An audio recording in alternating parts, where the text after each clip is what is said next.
بسم اللہ الرحمن الرحیم۔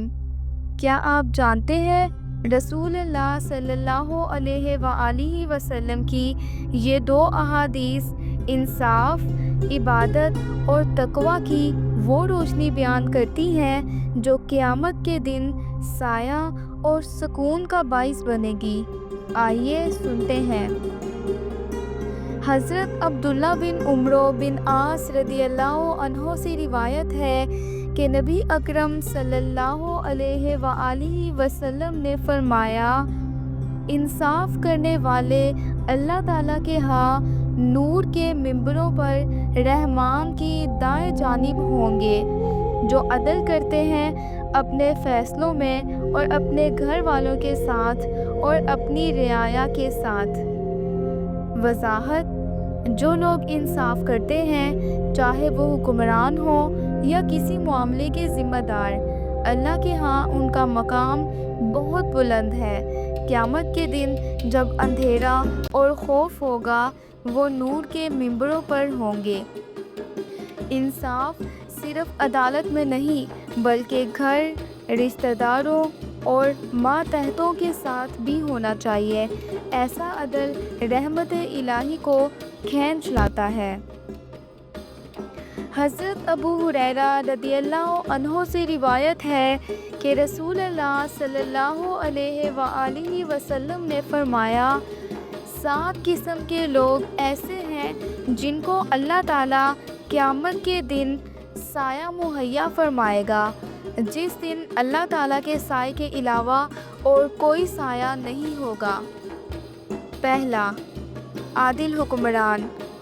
دوسرا، وہ نوجوان جو اللہ تعالیٰ کی عبادت میں پھلے پھولے۔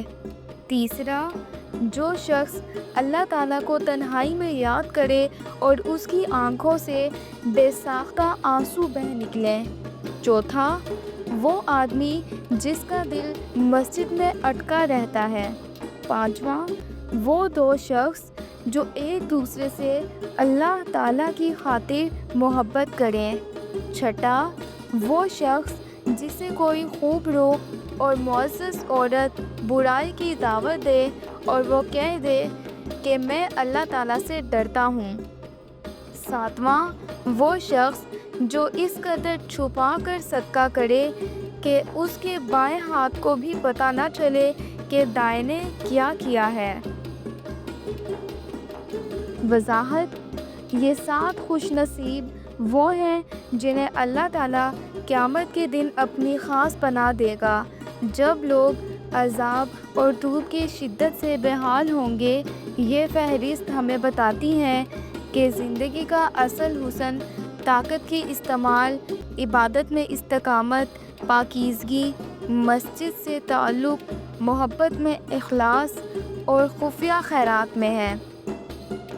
اے اللہ، ہمیں عدل کرنے والوں میں شامل فرما اور ان خوش نصیب بندوں میں جگہ دے جنہیں قیامت کے دن تیرے عرش کا سایہ نصیب ہو۔ آمین ثم آمین یا رب العالمین۔ اگر آپ بھی چاہتے ہیں کہ ہر روز آپ کو ایسی مفید اور سچی اسلامی تعلیمات ملیں جو آپ کی دنیا اور آخرت کے لیے فائدہ مند ہوں، تو ہمارے چینل کو ابھی سبسکرائب کریں۔ جزاک اللہ۔